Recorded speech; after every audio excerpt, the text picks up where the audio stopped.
10,000 miles of unbroken Southern Ocean separate New Zealand from this, the southernmost point of the American continent. A place feared and respected by generations of mariners. Cape Horn.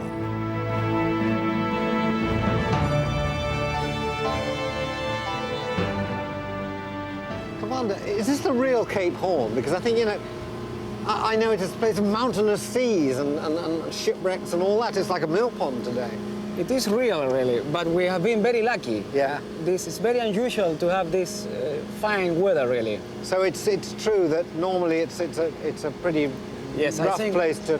Yes. No more than 20% of the time the weather is like this moment, really. Yeah. So we'll get across onto Cape Horn itself without any trouble. Cape Horn is a place few people ever see, let alone visit.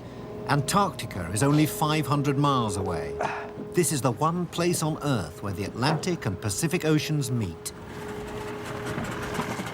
Commander Marino and the Chilean Navy are our hosts and saviors. They know these unpredictable waters better than anyone else.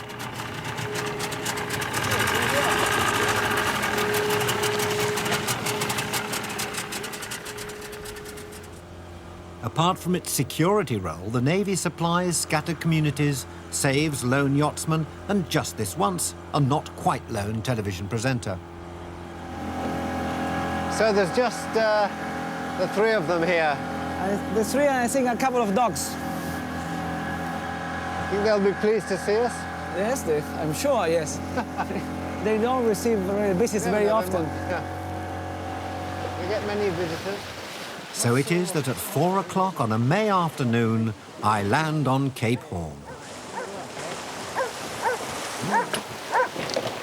Ah, there's Talis. Hello. Don't you start. Hello, boy. Obviously hasn't seen anyone for a while. Yeah. Go on. Right, take us to your master.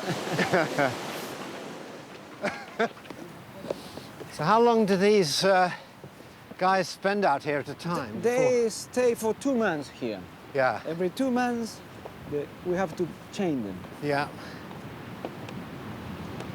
And during that 2 months, do they see other people? Do they get visitors? Not very often, really. Yeah. Could be that Cape Horn is in fact a tiny island, no bigger than Diomede, where my journey began. The few buildings here are a surprising mixture. A lighthouse, I expect, but not a church. Is this chapel just for the 3 people who live here? Yes, only for them, really. But normally, every 2 months, we send the priest from Puerto Williams. Yeah.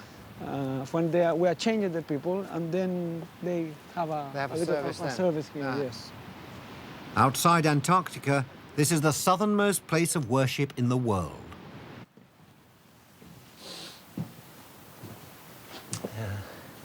Someone obviously looks after it, doesn't Oh, yes. And here. Gosh, it's such a bleak place. It's beautiful. Still and peaceful. The extraordinary thing about having come here to Cape Horn, besides being a sort of lifetime's dream realised, is that it is the very end of the continent of America. Those are the last few yards of America over there, or the first few. And for me, they are the first few, because now I turn north to follow that spine of mountains which winds its way all the way up to the Bering Strait and Diomede, from which I started. It's another 10,000 miles to go. Let's go. Before I set out, I can't resist sending a card from Cape Horn Post Office. So this will have the Cape Horn stamp on it. It'll be sent from Cape Horn. Yes. That's great. How did it get out? We will have to send it, take it in the ship and send it from Puerto Williams then. Oh, which ship? Our ship? Our ship, yes. Oh, there you are. Okay, thank you. Let's go then. then. Easy done. Oh dear, I thought it was a postbox somewhere. Maybe I'll institute one. The Palin Memorial Postbox. Oh, yes.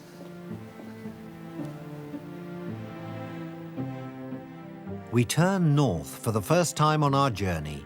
picking our way around Tierra del Fuego, aiming for Punta Arenas, where the road begins.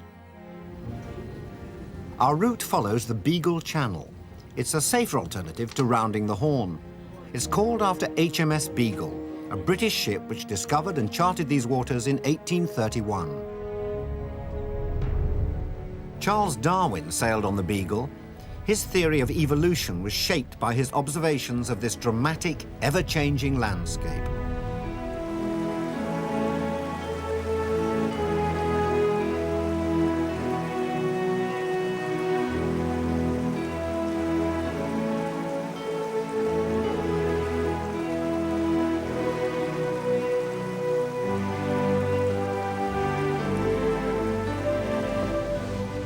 Darwin called this nature's workshop. There is a real sense here of scenery being created, of solid rock under remorseless pressure.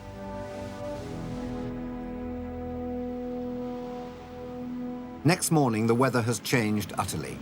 We're through the Beagle Channel and putting ashore at a small bay. There is a unique record here of the price paid by the first British sailors.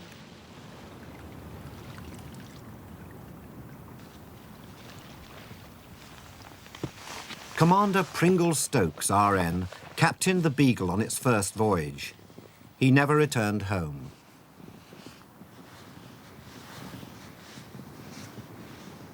A simple cross reads, "In memory of Commander Pringle Stokes, RN, who died from the effects of the anxieties and hardships incurred while surveying the western shores of Tierra del Fuego."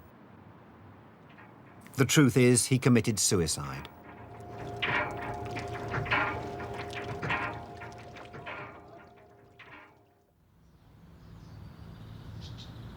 At Punta Arenas, I renew acquaintance with two old friends, Patricio from Pole to Pole and Magellan from Geography O-Level. Magellan, the man who first called the Pacific the Pacific. Yep. Nice monument. It is, isn't it? Yeah. Yeah, you know, quite powerful, quite powerful. And the good thing of this, at least for me, that this is one of the fewest monuments in Chile that is not related to the military. No, I suppose not. Although he did wipe out the Indians. Yeah. Well, he didn't, others did. Now, this is the lucky toe. If you kiss this, you come back to Punta Arenas. I did that when we went to the pole. That's why you are back here I'm now. here. Well, I should do it again, I think. Yep, Yeah, go. okay. Go for it. Just a quick peck. Yeah? Yeah? I like People it. still believe in that, do they? Oh, yes, They still do yes, it, still yeah. believe in that. Yes. Our first northbound road runs 160 miles out of Punta Arenas and no further.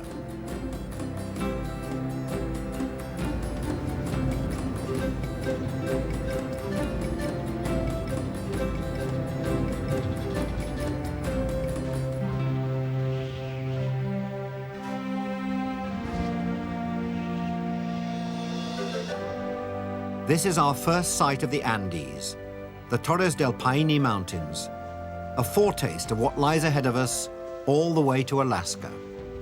I mean, they're stupendous up there. I don't think I've ever seen peaks quite so sort of jagged and so tall as the towers through there. So they're probably very new geologically. I mean, that must be, this is kind of early.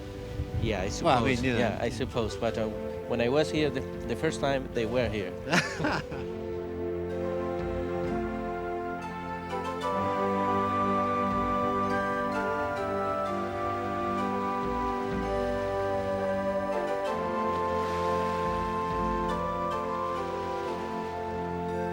Our only way north from here is by boat, from a place called Puerto Natales. It's evening when we reach our destination. There's a cargo ship, the Puerto Eden, leaving at midnight. It's rough and ready and smells ominously like a farmyard.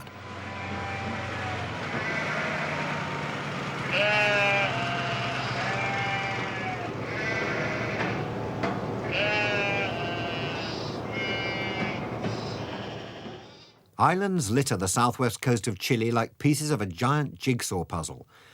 Our route dodges and ducks between them to the island of Chiloe. It will take half a week to get there. Sunrise reveals that overnight the Puerto Eden has become a Noah's Ark. Sheep and cattle are squeezed onto trailers that are themselves squeezed onto the cargo decks. The animals look healthy enough in the fresh sea air and the morning sunshine. The truth is that for 4 days and nights, they will have nowhere else to go.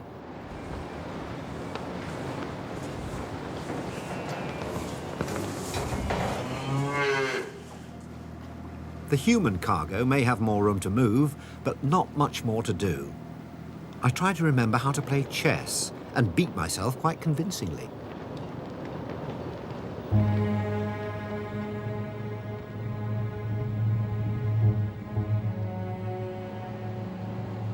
There is excitement later as we approach a shallow and dangerous narrows called the Kirke Pass. With so few passengers aboard, it's easy to get a grandstand view. As our captain cuts speed to negotiate the pass, we become a welcome diversion for the local seals and sea lions. They follow our progress with the joyful expectancy of those who've been waiting for a ship to run aground for years.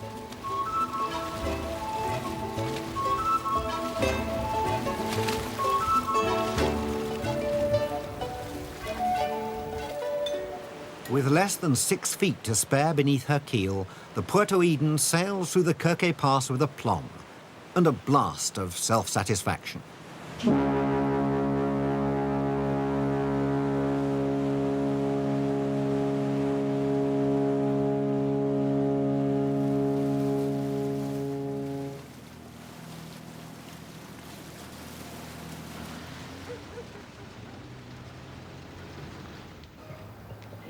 The offshore island of Chiloe has a reputation for poverty, superstition, independence, black magic, music, and rain. To find out if any of this was earned, I talked to Catherine Hall, an American now living here, on a typical Chilote day. My guidebook did say that Chiloe was renowned for rain. It's chilly. Accurate today. It's usually like this in the winter. It also said it's renowned for witchcraft. Is that true? That's true. As the people here say, no creo en brujo, caray, pero los hay, los hay. And that means, I don't believe in witches, but they exist. They do exist. There are witches here. I believe there are too. Have you ever met one? Not that I know of, that's why I say, but I think maybe, I'm not sure. You see, this is the thing about the witches, that they only reveal their identity one to another. They're a very, very secret society. And we believe that this form of operating like a secret society is from the days of the Spanish conquest. It was a kind of a resistance to scare them. What are the characteristics of the Chilote? It's very hard to explain the Chilotes. I'm just going to have to get you to meet them. Yeah. I'm going to take you to meet them, and then you'll know how they are. They're very special. Catherine's right. No sooner have I arrived at a local festivity than I'm put to work. Peeling the potatoes. Sonia's done 153. I've done 4. Sonia is my host at a curanto, a sort of traditional do-it-yourself barbecue. Ahora tiene que comprar papas que no estén peladas porque cuando llegue a su país se haga este mismo trabajo. Trouble is, I belong to that softy world of people who buy Marks and Spencer's ready peeled. I haven't seen potato peel in our house for years. Actually, that's not true. It's not at all true. My wife won't thank me for saying that. It's just I don't see much of it, as you can tell. I do more cerebral things. Y ellos ninguna habla ningún poquito de castellano, de español, ¿no? Hablo un poco español. Sí. Yeah. Yeah. Poquito. Poquito. Yeah, but I like the potatoes. Oh. The potatoes that may well have originally grown on this island. This is the first Hola, Jana. where they came from. ¿Ah? Estamos pelando papa. One of the original Sí, ella world es spuds. una gringuita igual, ¿eh? It's not like any barbecue I've ever been to.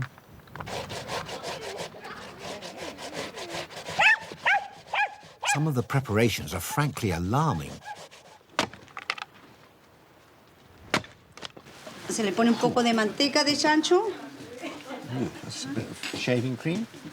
What's that? That's fat. That's... Es. Yeah. Y chicharrones. Bits and También bits de of chancho. pork and fat. Todo se junta. Don't try this at home. Todo se amasa, se junta. Yeah. Se va.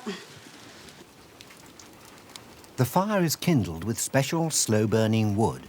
These special slow-burning properties are only enhanced by the start of steady but generous rainfall.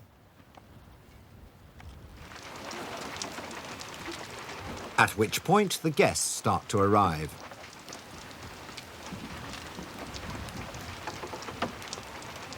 Despite the downpour, the stones have heated nicely and are ready for the clams.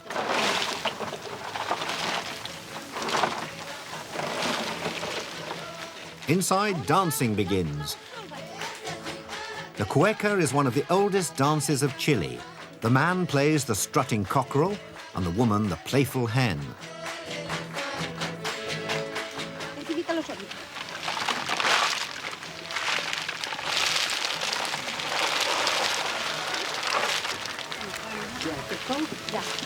La longaniza.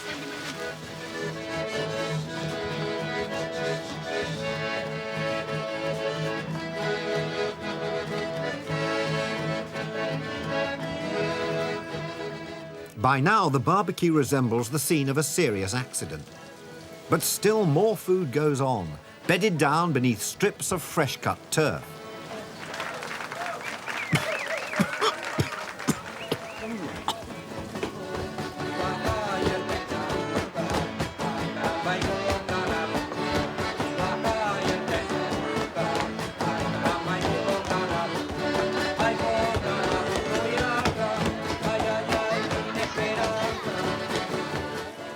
At last, the curanto is ready. Somewhere under here, apart from my own homemade rissoles, are clams, mussels, pork chops, salmon, ham, and strings of sausages. All we've got to do now is find them.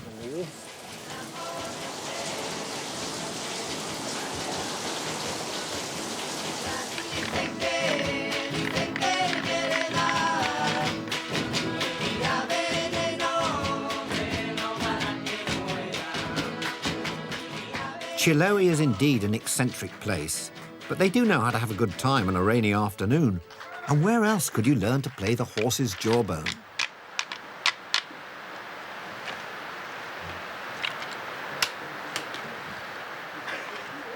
E flat. E flat, gone for good.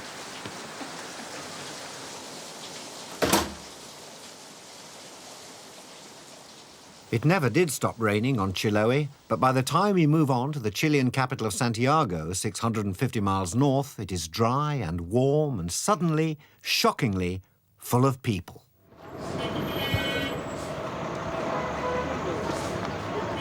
"5 million of Chile's 13 million people live in Santiago, where the most popular name seems to be O'Higgins.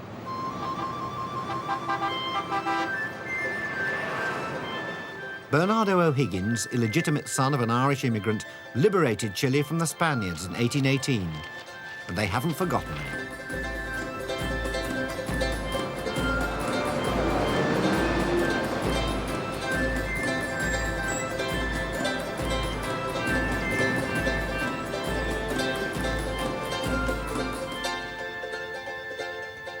There's even a street named after Bernardo in the cemetery.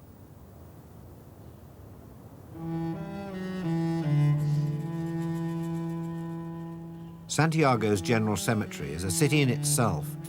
Its long avenues cover 220 acres.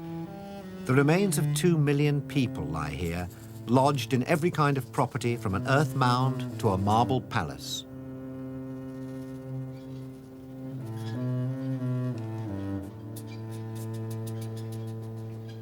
Such is the demand for space that a rental system operates. It can cost up to $200 a year to be dead here.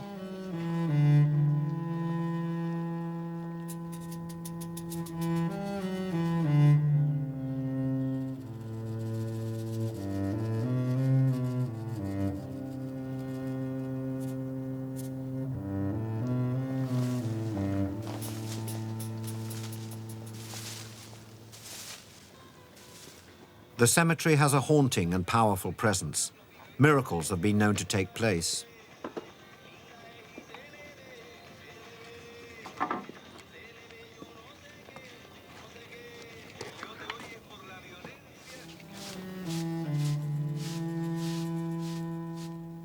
Away from the tombs of the rich and famous are the remains of those who died in the repression that followed the military coup of 1973.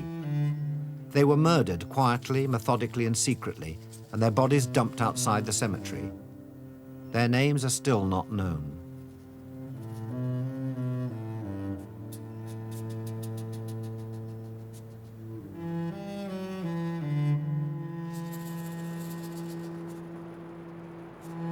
This dark, unhappy period of Chilean history is remembered by the most powerful memorial of them all. A wall of marble bears the names of those victims who've been identified. From the President of the Republic himself down to the most ordinary people. Some of them children as young as 2 years old.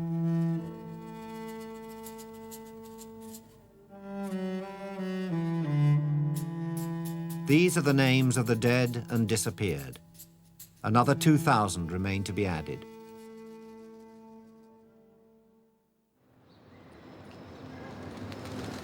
The iron grip of military dictatorship has loosened.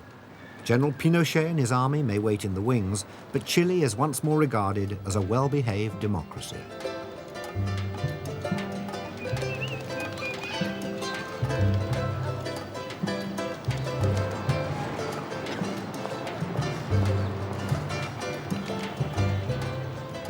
In the Plaza de Armas, life goes on. Men without women cluster round the open-air chessboards.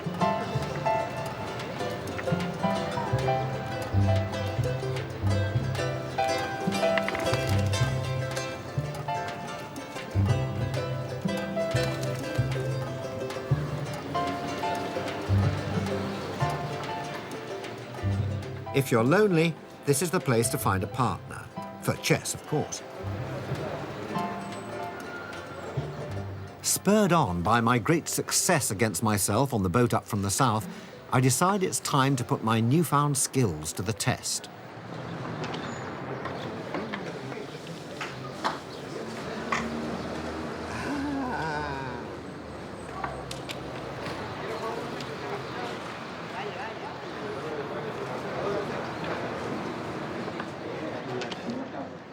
It's a bloodbath. He wins before I've even got the hang of the clock. Sorry. It's finished already. Oh, I'm just getting warmed up. I know. Next time I'll put my glasses on. Okay. No, thanks, Gustav. That's good. So that's really... That's really well because you lost the game. Yeah. But you're allowed 5 minutes. 5 minutes, yes, all right. How long did we have? Well, we are already playing chess for maybe 3 minutes. 3 minutes. Yes. As evening falls over downtown Santiago, the hilltop park of Cerro Santa Lucia offers a quiet getaway from city smog and traffic. Or so they tell me.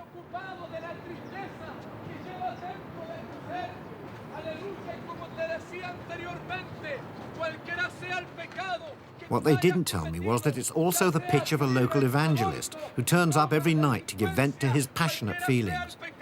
He's not the only one. Hay una puerta que aún está abierta. Aleluya. Hoy se enciende una luz para tu vida. Hoy se enciende la luz de esperanza para tu corazón. Esta luz se llama Cristo Jesús. Él no está muerto. Cristo vive. Y en esta tarde te ha venido a buscar. Bendito sea Dios. Para que no sigas sufriendo. Para que no sigas triste. Para que no vayas, aleluya, a aquel lugar de tormento que dice la Biblia. En el Calvario de la cruz. Bendito sea Dios. Cristo no es religión, Cristo no es una secta, Cristo es poder del cielo, es poder transformador que cambia al hombre pecador, que cambia a la mujer pecadora y lo hace una nueva criatura. En esta hora tú puedes volver a nacer, tú puedes tener nueva vida.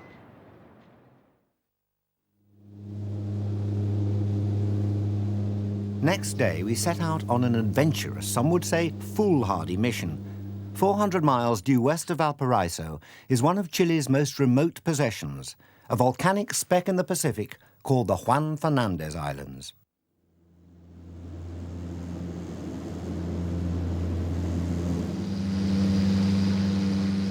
This is the start of the Chilean winter, and our flight has twice been postponed at the last minute. It's fine for now, but any rain will turn this dirt airstrip to mud, and if that happens, we'll be stranded.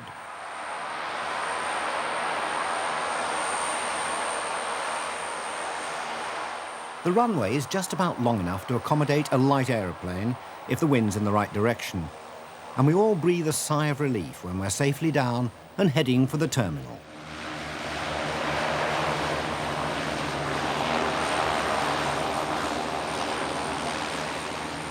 Though it seems unlikely at first, the islands are home to 4,500 people, one of whom is my guide, Marietta. Well, it's in the lap of the gods, really. We've got to move on, but it depends on the weather. This is our car to go to the bay. There you can take the boat to go to the town. Great. OK, I'll just join you in a minute. Just got to pay a call. The facilities are not fully geared up for tourism. Some of the flights have been delayed indefinitely.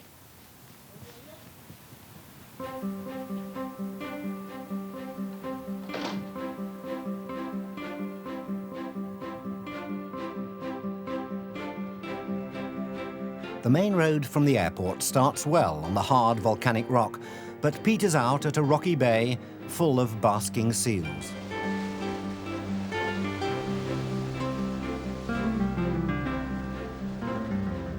From here, with a bit of luck, a local boatman will take us around the coast to the only town.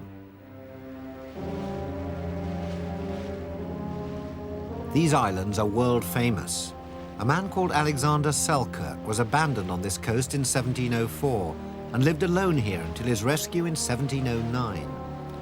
Daniel Defoe was inspired to write a book of his story. He changed Selkirk's name to Robinson Crusoe.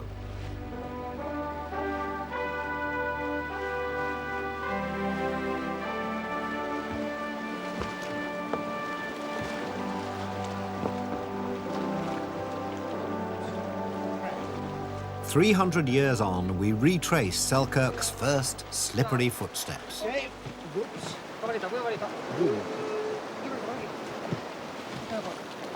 Yeah, mountain goats, yeah.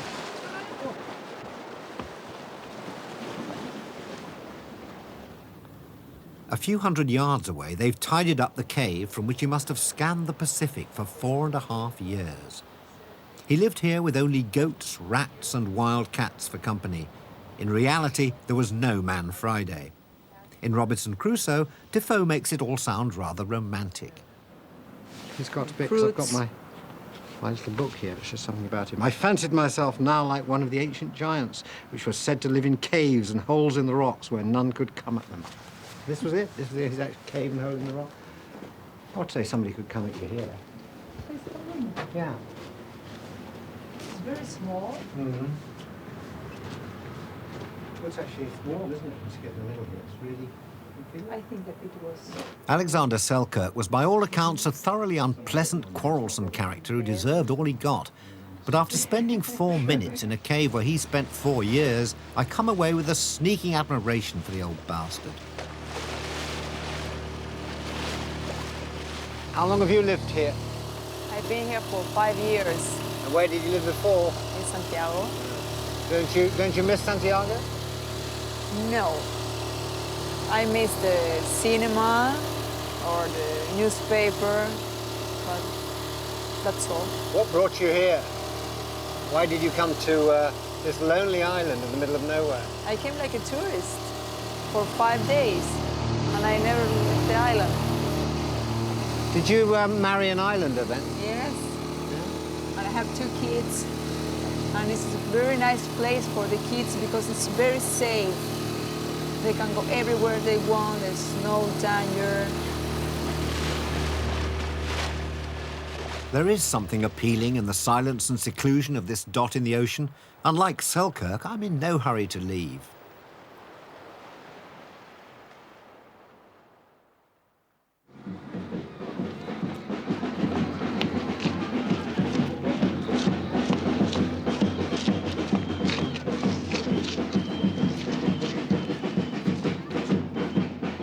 It's my last day in Santiago.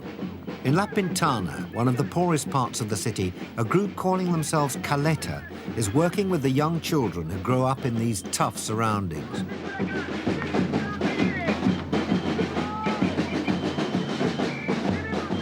Caleta, which means refuge, tries to create an alternative to poverty that doesn't involve drugs or crime.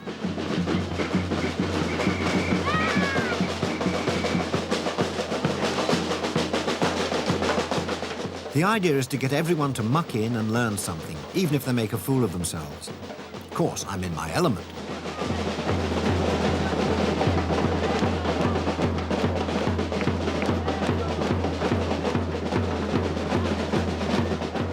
Caleta, with few resources except energy and enthusiasm, is committed to helping these children. Very few others are.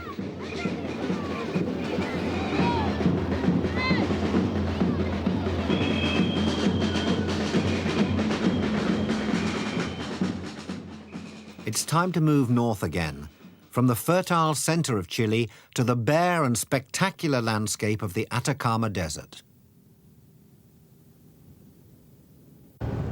Trapped between the high Andes and the cold, rainless offshore current, there are places in the Atacama where no rain has ever fallen.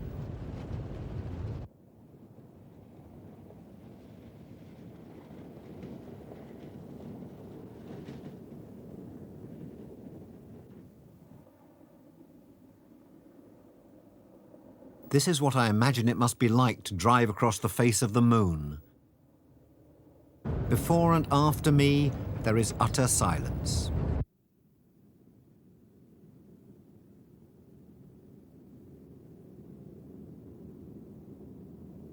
Nothing moves in this petrified landscape, day after day after day.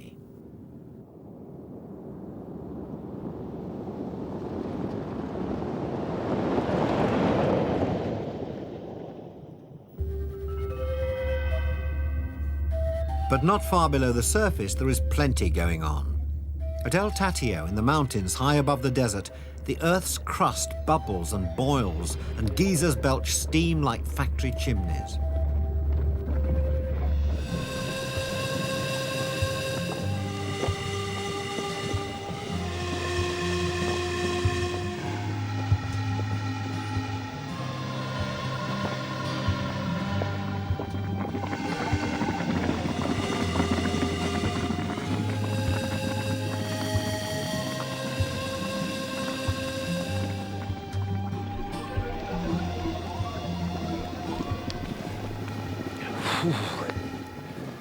Well, contrary to appearances, this great jacuzzi of a landscape is actually set in a very, very cold part of the Andes. It's about, my wonderful gadget here says it's about -10, and we are at 4,270 meters, which is, wait a minute, 1,190 feet, which is, I think, the highest I've ever been in my life.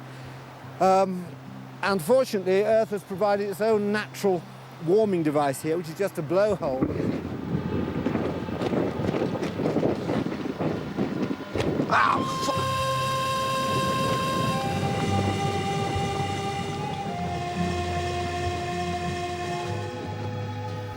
Now for an Atacama breakfast, an egg boiled on the Earth's crust.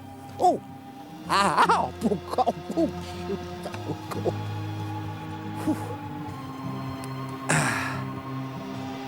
Brilliant, just brilliant.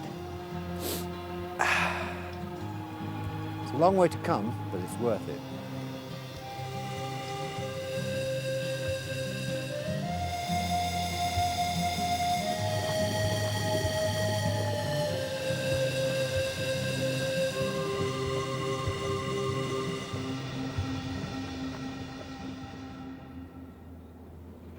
As in many great wildernesses of the Pacific Rim, from Siberia to Australia, the rocks beneath the Atacama contain some of the most valuable minerals on Earth. Chuquicamata is a company town, built on copper. Over the last 80 years, an amphitheatre 2.5 miles long and 1.5 miles wide has been gouged out. Every week, a controlled explosion blasts more rock away. This week, there's a special guest countdown. 5, 4, 3, 2, 1, fuego!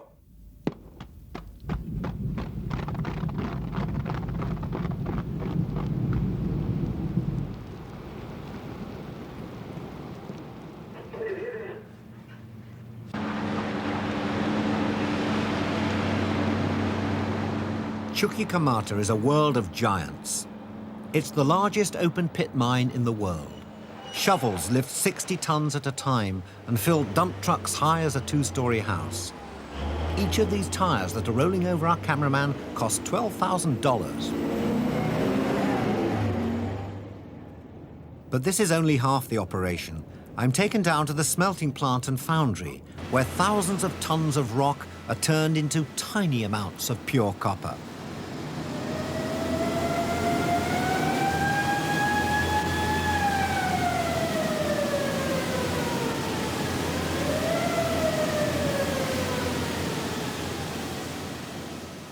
Chile is the world's largest copper producer. These furnaces have been working continuously for 7 months. Despite pollution problems and recent scares over arsenic poisoning, neither Chile nor the world could afford to shut down Chuquicamata.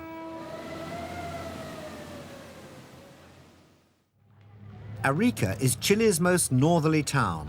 It's nearly 3,000 miles from Cape Horn. It has a church designed by Eiffel, of tower fame, and a rail link with Bolivia. This isn't it.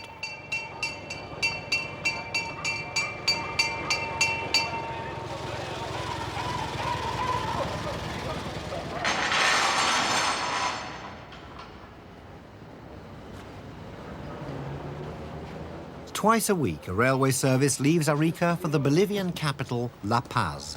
It's going to take forever. Do you want a hand? Can I help? Can I help? It's just only 2 of you to do all. It's going to take 2 hours, okay? Yeah, you've got a system. Captain Hook up there and you down here. I've rarely felt quite as embarrassed at travelling with 45 cases. Each one must be hoisted up by hand and stowed on the roof, for the train is quite small.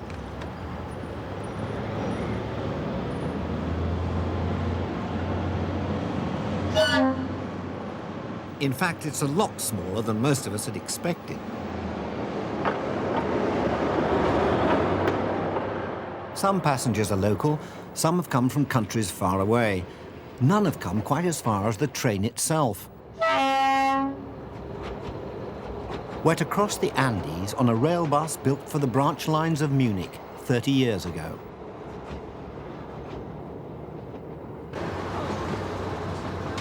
From the world's tiniest galley, 2 of our 3-man Bolivian crew produce the first of several hot dinners.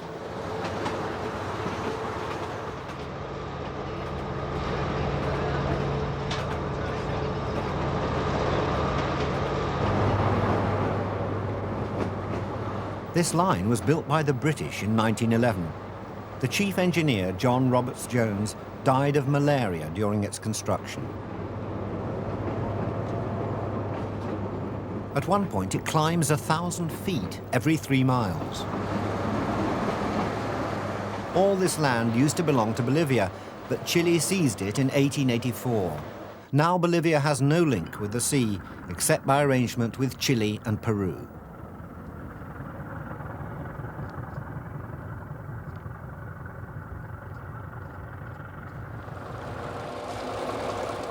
Our engine needs constant cooling. Water is pumped through a plastic pipe which runs the length of the track. In this shadeless, treeless desert, the 9 o'clock from Arica has developed a considerable thirst.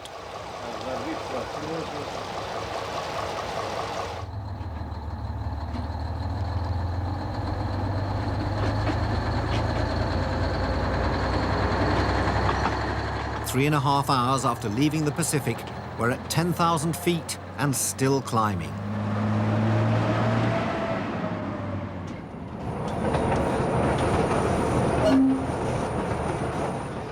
freight wagons from the mineral mines of the Andes are a reminder of how vital this railway is. In a land of harsh climate and impassable mountains, this is the only lifeline. It's also my first taste of the Altiplano, the high plateau of the Andes, where the air is thin and simple things suddenly become difficult. The main feeling is just shortage of breath, shortage of oxygen, and also just ever such a slight wooziness in the brain. I feel even, more than usual. Just want to sort of quietly sink off to sleep, as I'm sure does the entire crew.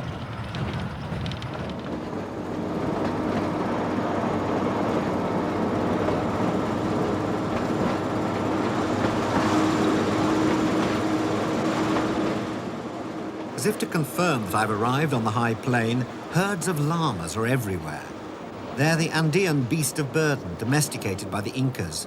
Unlike us, they're perfectly adapted to this rarefied air.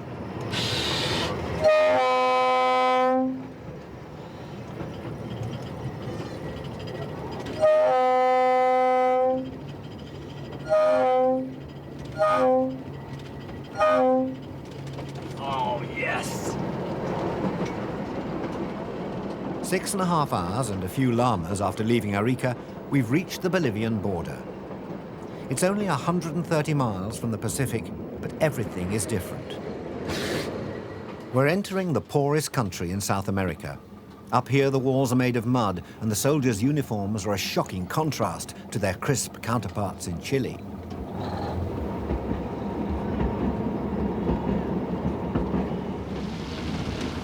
Maybe it's Bolivia or another miraculously produced dinner, but everyone started talking to each other.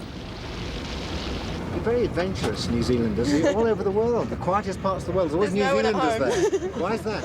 What's the reason for it, do you think? I don't know. I guess because we're so isolated, so far away from everything. It's good to get out and... So you come to Bolivia? That figures. How are you feeling? Terrible. Yeah. Is it the altitude? It's the, it gives you the headache, nausea, and it's hard to breathe. You start to wheeze. Yeah. Did you not expect this? No, the guidebooks tell you about it. The book said there'd be oxygen on the train, and I was kind of hoping it would be, but when I asked him, was there oxygen, I said, like this, and he says, no, Colombia. And I said, no, I don't want that. I'm just a now. So now I got coca tea. Oh, you've got the coca tea? We haven't got that The yet. coca tea is helping. Is it working? Yes. If you keep drinking it, but the problem is you drink it and you gotta run and pee. Yeah. So you're drinking and peeing and... Yeah, well, you're close to the place to go. Yes. Does it make you feel a little high? Yeah, a little bit lightheaded. Yeah. Lightheaded. Good. But you still have the headache. Is it the journey of a lifetime? It's the journey of everyone's dream. Coca leaf tea is illegal on the Chilean part of the journey, but up here, 2.5 miles high, it's a tried and tested way to soften the effect of altitude.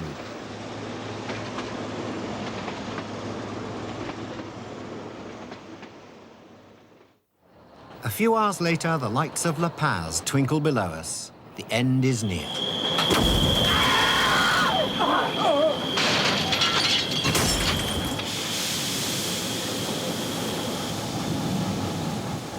Well, having climbed all the way up over the Andes very successfully, we just could see the lights of La Paz in the distance, beginning to feel a little bit complacent, and suddenly there's a juddering from the bogies underneath, and we actually have ridden the points here, and we're still about an hour from La Paz.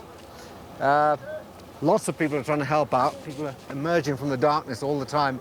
Basically, what they're trying to do is to get it back on the rails by putting stones down, reversing back up, so the stones reverse up over the stones and back onto the railway line. So that sounds extremely unlikely to me, but we're having a go. You hear it?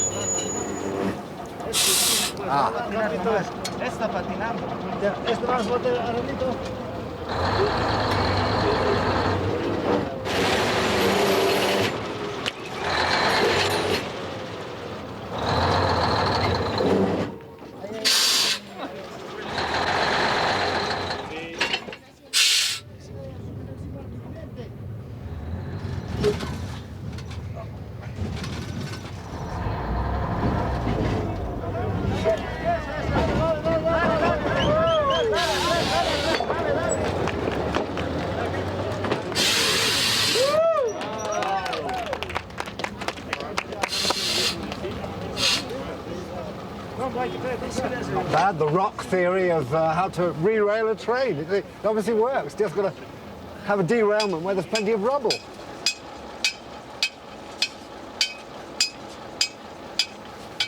The delay is much less than we'd expected. After all, what's 1 hour on a 14-hour journey? But the new mood of euphoria is sadly misplaced. Trouble awaits at the next level crossing.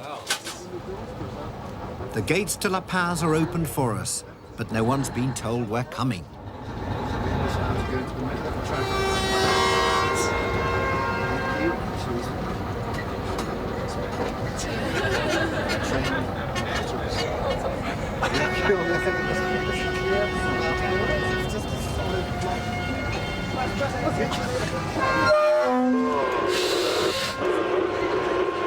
As you can see, we've got a right-of-way problem here.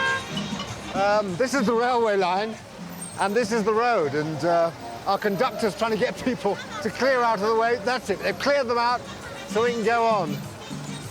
Getting to La Paz is not easy.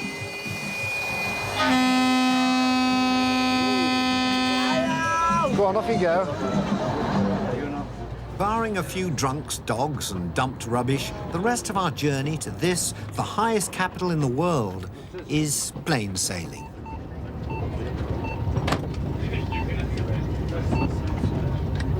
Atento Santiago para Ferro 41. To our enormous relief, the lights are still on at La Paz station when our heroic vehicle finally pulls in. We've crossed the Andes at 16.4 miles an hour. I'm not sure if it's a baggage trolley or a hearse that comes to meet us. Quite frankly, either would suit me.